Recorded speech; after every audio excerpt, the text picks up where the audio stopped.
Hello. You are listening to CPA Career Path podcast with Rosie Flaherty, CPA MSA. This is episode number 14. We will discuss about the CPA journey with Jacqueline Bordeaux, EQ certified, MBA, CPA, CGMA. Jacqueline is the founder and president of Bordeaux Consulting. Hi, Jacqueline. Thank you so much for the interview today. I met Jacqueline at AICPA Engage conference in June 2023. She also one of alumni for AICPA Leadership Academy. So thank you so much for the interview today. First and foremost, can you introduce a little bit about yourself? Yeah, thanks, Rosie, for having me. It was great to meet you in person. I had seen your name and finally got to meet you while we were there that week in Vegas. And congratulations also on your award, one of your most outstanding CPA awards. I was the winner in 2021, and so it's fantastic. So who am I? I am Jacqueline Bordeaux. I am a CPA, CGMA. I have my own business, Bordeaux Consulting, where we specialize in uncomplicating leading humans. So we're an employee engagement and leadership organization. So I'm having fun. We're 3.5 years in, and excited to be here. Wow. So we would love to know the CPA journey from very beginning when you start in college. Why did you decide to go with accounting? Oh my goodness, right? There's so many different choices when you're thinking like in high school and then in college. What really drew me to the accounting field was actually in high school. I had a part-time job like many teenagers do, right? You wanted some extra money, I wanted some experience. And I actually started working for a manufacturing company in my local hometown, Maysville, Kentucky. And there I actually worked in the office under our chief financial officer, our CFO. And what I started doing was just getting curious about what does a CFO do? I hadn't heard of what that was. And so by just having that natural curiosity, asking questions, he started giving me accounting type of work, bank reconciliations, things like that. And I just loved it. It kind of was like a big puzzle to me that I could solve and put things together and learn about the business. So I did an accounting course, took an accounting course in my high school. And then when I was ready to go to college, I had declared straight into accounting because of that experience I had at such a young age in high school. So when you share about that experience, after you take accounting courses, did you enjoy those courses? Yeah, it kind of just reaffirmed of like in high school, I took the general accounting. I'm like, okay, this is making sense. It's like a puzzle, right? I was doing the actual work at my part-time job. It was like a puzzle. And then I went to college and you get into lots of different types of accounting course. So there's so many different things, tax and audit, managerial theory, all kinds of things. And so of course, you like stuff better than the other. But what I loved doing was to learn about how does this fit into a business, like of how it runs and that type of thing. And so I wanted to learn more about real life application of that.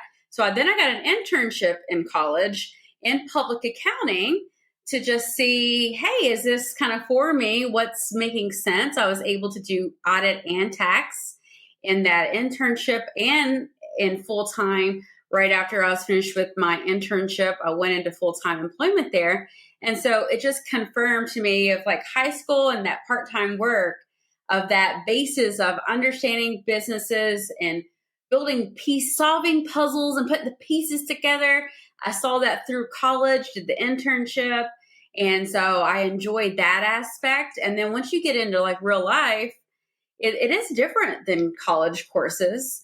You need your college courses for your accounting career. But it was a little different, but I got to like really tap into things I enjoyed. And that's kind of how I started the career in being an accountant. And then of course I went to go get my CPA later. So did you have any issues with the CPA exam when you get the license?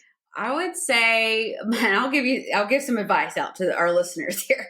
I would say the issues I guess I would have is just it can get overwhelming. I think a lot of people could probably relate to that, right? It's a lot of information. But here's what I have always talked with people about. You can do it. All you need to do is study and get ready for the exam. You don't have to be a great test taker. I never considered myself a great test taker. So maybe was kind of nervous, right? And then with all the content, and I was working full time, actually a little more than full time because I was early in my career. I was actually taking MBA courses. I was getting my master's in business at the same time, taking graduate level courses, and I was studying for the CPA exam. So what I did, I came up with a plan. I wanted to take it and get it over with. That was just me, right? Not everyone maybe wants to do that and get so much at once. But I came up with a study plan, and I started studying right after my tax season ended in April. And I took all 4 sections before the end of October. I wanted to knock everything out in 6 months. I passed everything on the first try. But what I had to do was get very focused, right? Had a goal. I got focused. I broke that goal down to where I could achieve steps. I studied. You really do have to study. It's not rocket science. We can all probably pass it, but you've got to study and you got to have your plan. And then it's execution at that point. So it can be overwhelming, but my encouragement to everyone is you can do it. Get a plan that works for you, right? And then start executing it. I know that you even received an award for the highest scores in multiple sections, right?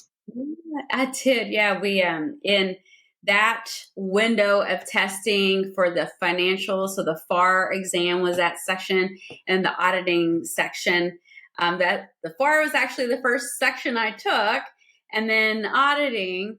And so, yeah, those 2, I got the highest. And then I started backing off studying just a little bit because I knew that I had a good plan to knock that out in 6 months. I knew how to study, and I was able to execute that and, pass and get a couple highest award recipient kind of things and for that window. And yeah, it was really rewarding to get that and to accomplish it and get it behind me. You mentioned about the plan. Can you say very details about like that plan? For example, one typical day in that plan, because you not just always sit for the CPA exam, you also work and then study master degree courses as well. Yeah. So what I did was I don't like to overcomplicate things, so I just go right to a calendar, right? So I take a review course material. I'll tell you what I use. I use Becker. Find one that works best for you is always going to be my advice to everyone, but I use Becker, and they give you some kind of guidelines into some typical number of weeks, or basically they kind of tell you like number of hours it typically may take an average person. And so what I did was, I was doing my MBA, like you said, I was working full-time in public accounting, and I wanted to knock this out. So I thought about the hours I had in a week and said, all right, it's math at this point, right? You just see how many hours a day you need to study. On the weekends, of course, I studied more. And what I ended up doing was building my schedule to where I took my first exam in May. So I started studying after April 15th, took my first exam in May. At the time, June was a blackout month where we couldn't take an exam. So I just studied that month. Right at the beginning of July, I took a section. I took another section in August. We weren't able to test in September. That was blackout. And then what I wanted to do was study that whole month. And then in October, I took my last section. So that way I gave myself probably like 4-ish weeks for audit, 6 to 7 for that FAR section, that financial section, the tax section, about 6-ish weeks. And BEC, at the time, of course, the CPA Evolution is changing our exam starting on January 1st, 2024. But we had our BEC section. I studied about 3 weeks on that. So really every day, maybe an hour to a couple hours at night. And then the weekends, Saturday and Sunday, pretty much all day studying there. And then a couple days before I took the exam, I would usually take off from work, take some vacation time, or lots of employers give you some time, right, to study for your exam. So I always like really be really heavy in reviewing my material the 2 to 4 days leading up to the exam. My rule was no new information that lasts like handful of days, because you don't want to introduce more and more new concepts. So it's all about review at that point. That's pretty quick to pass. You just have a window of 4 to 7 weeks for each section. That's pretty quick to pass for each section. I think I took double that time. And like I said at the beginning, right, it has to work for you. So for me, with the goals that I had, and I was doing so many things at the same time, that worked for me at the time. Would it work today? I don't know. Does it work for everyone? Absolutely not. But for me, of what I wanted to accomplish, I just wanted to get it behind me.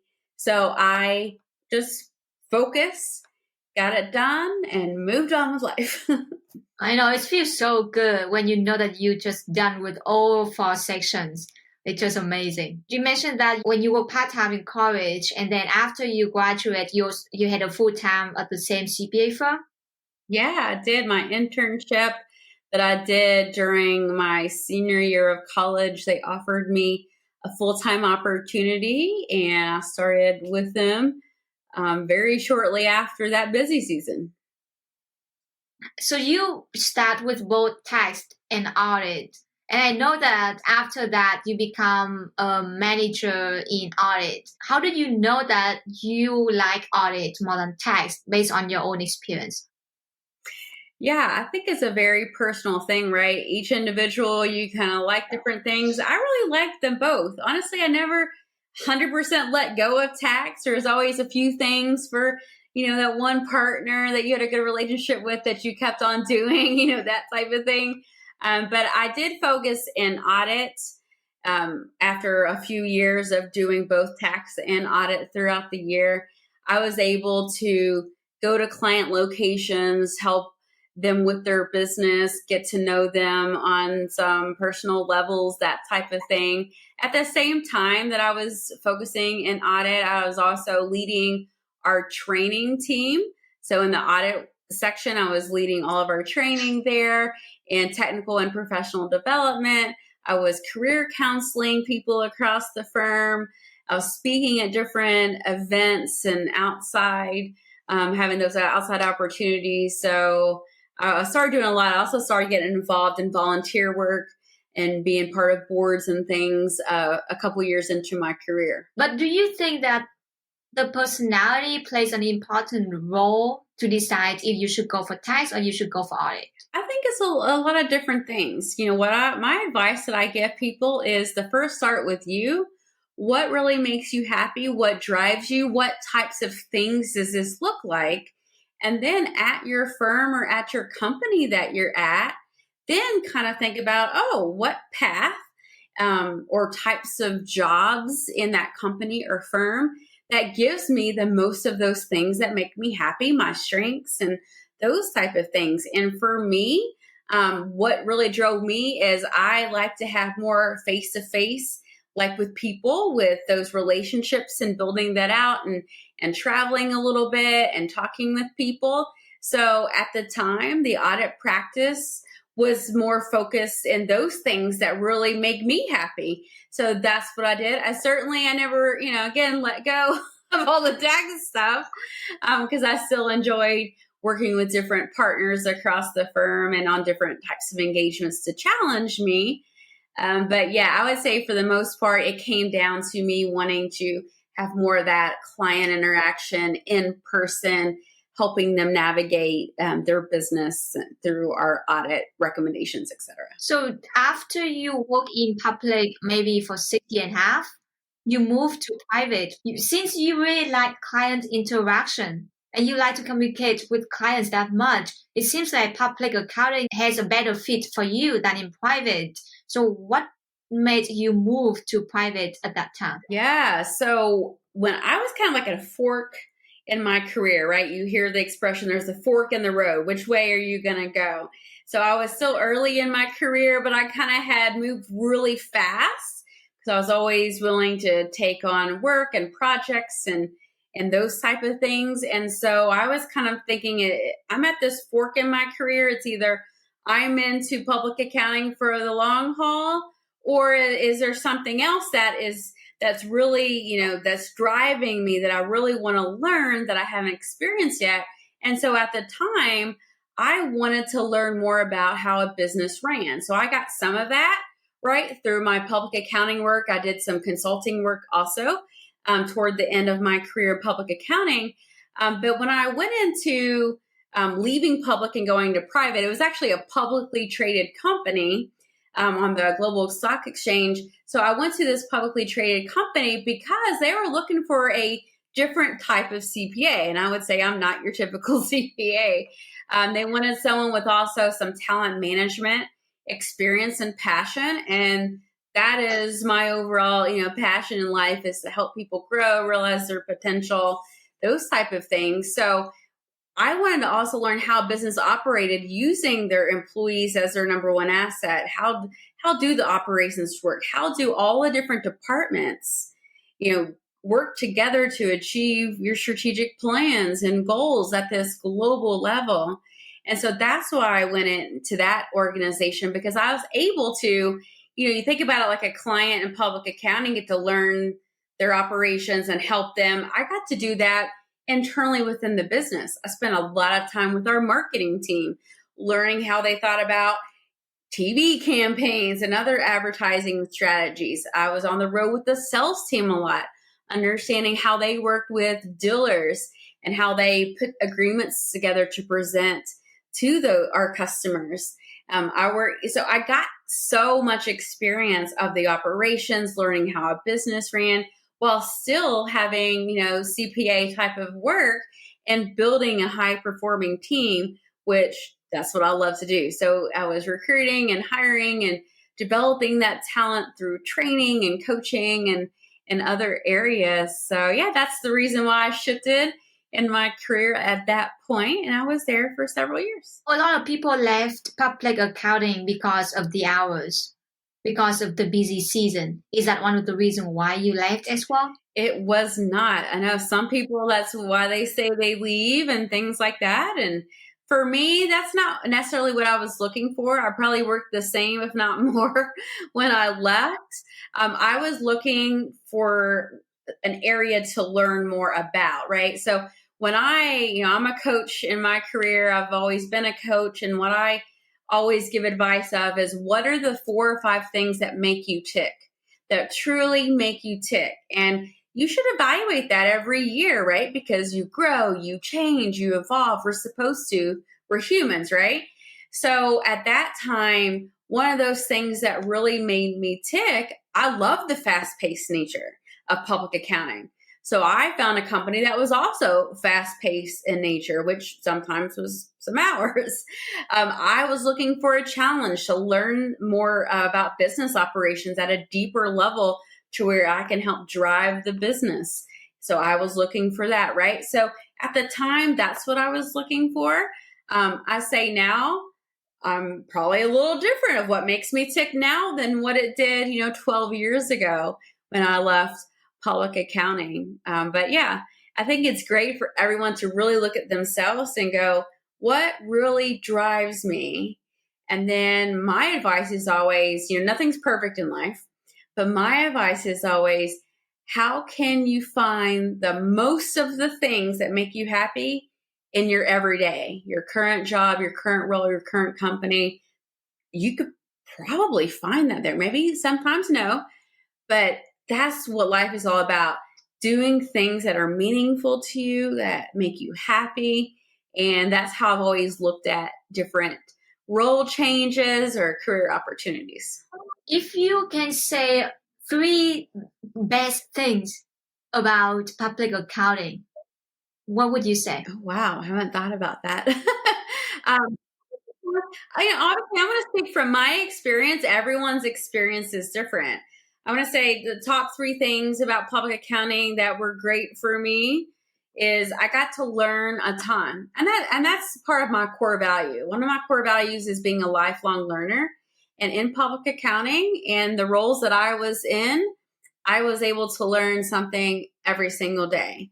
I got to work with clients to build relationships with them and help them. I love doing that. And the third thing about public accounting, I was able to really carve my own path, which included a lot of talent management initiatives like leading training, being a career coach, and really thinking about people.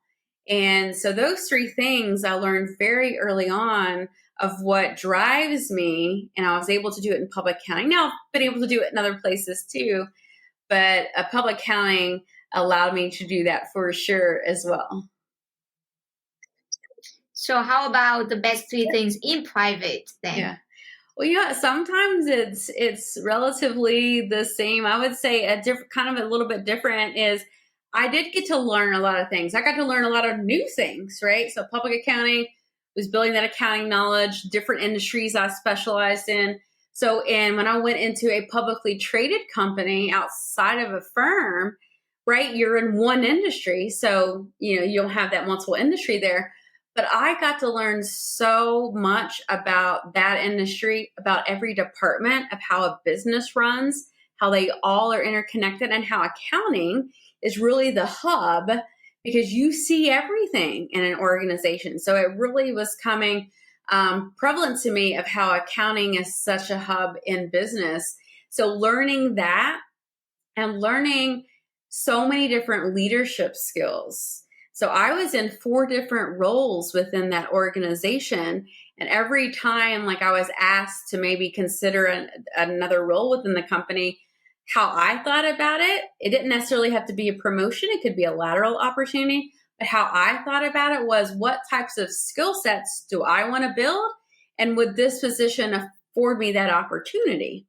And so that's how I thought about all my career changes. So learning, that's for a lot of things, but learning is definitely there in my private, in that publicly traded company for sure. The people, I got to build fantastic teams and help influence talent strategies across the world. I love that, right? So I got that global scope where I didn't have the global scope before. And it was all about, people. Again, building these talent management strategies, building high-performing teams, loving watching them grow and thrive and do everything that they're happy. That's what drives me. So, similar things, but very different contexts across the 2 different companies there. So you stay in private for about almost 9 years. It's almost a decade. Yeah, very long time. Stay for the same stay the same company for different positions, but the same company for a long time. Yeah. So you had a chance to learn so much in depth about the industry. Yeah. And after that, you moved to become a professor. Yeah. At Kentucky, at Eastern Kentucky University, right? So actually when I started my company, I also did some adjunct professor work at EKU. That's where I graduated, so Eastern Kentucky University.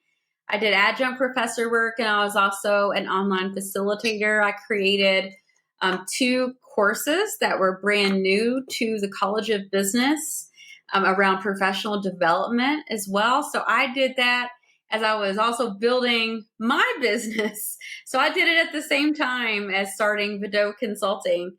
That was a fun experience.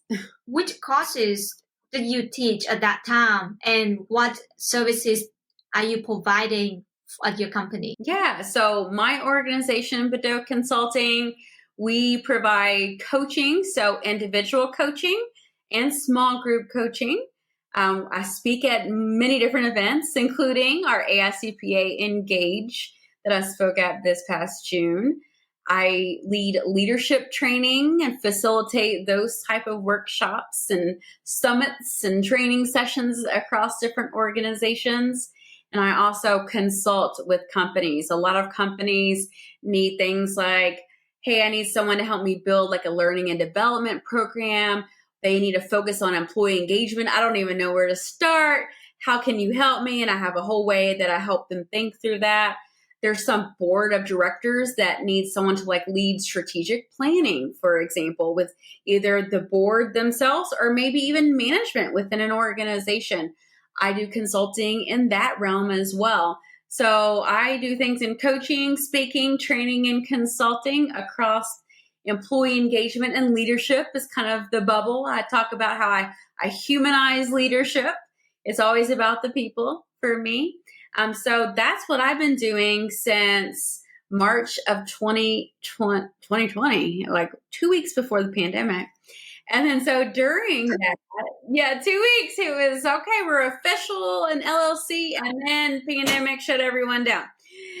But yeah, it has been a great experience. So throughout that, I was also approached to help facilitate some courses at EKU where I graduated. I'm always keep up with people over there and go to classrooms and talk to them about our profession. And so they were looking for some help with different College of Business courses. So some accounting courses and some general business courses. So I helped facilitate that. And then they were developing implementing a new curriculum actually, to where every student every year would be required to take a professional development course, which I think is fantastic to learn professional development. Yeah. And leadership competencies through your career, through your college journey before you get to your career. And so I helped design the freshman level course and design the sophomore level course. And then I also actually was the adjunct professor for those professional development courses at Eastern. So I did online facilitation and adjunct professor for about a couple years there as I was getting my business going. And then was kind of getting too busy with my business to also kind of help out there. So yeah, then completely full-time with my business after that.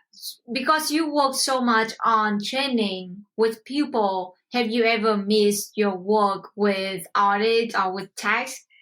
Great question, right? I would say I don't miss it because I'm still in it, in the sense of, for my business, I still do my books, right? I know how to keep up with my financials and understand and analyze that. Now, maybe looking for some help for that. Now I can do it, but is that what I need to be doing, right? So I still do it there, but I also am very involved in our profession. About 50% of my clients are CPAs, accounting, finance professionals. And a lot of my volunteer positions are within our profession, because that's what I'm passionate about, is building our future business leaders, including our future CPAs. So I chair our AI CPA student recruitment committee. I've been involved in our Kentucky State Society, different committees like our accounting careers opportunities and things like that. And I'm currently a board member of the Kentucky State Board of Accountancy. So I'm still very much involved, even though maybe I don't audit like the typical auditor, or I don't go and do taxes, for clients. I'm still very much in it. I keep my CPE, of course, because I maintain my license. And yeah, very active in it to promote our profession throughout high school and forward.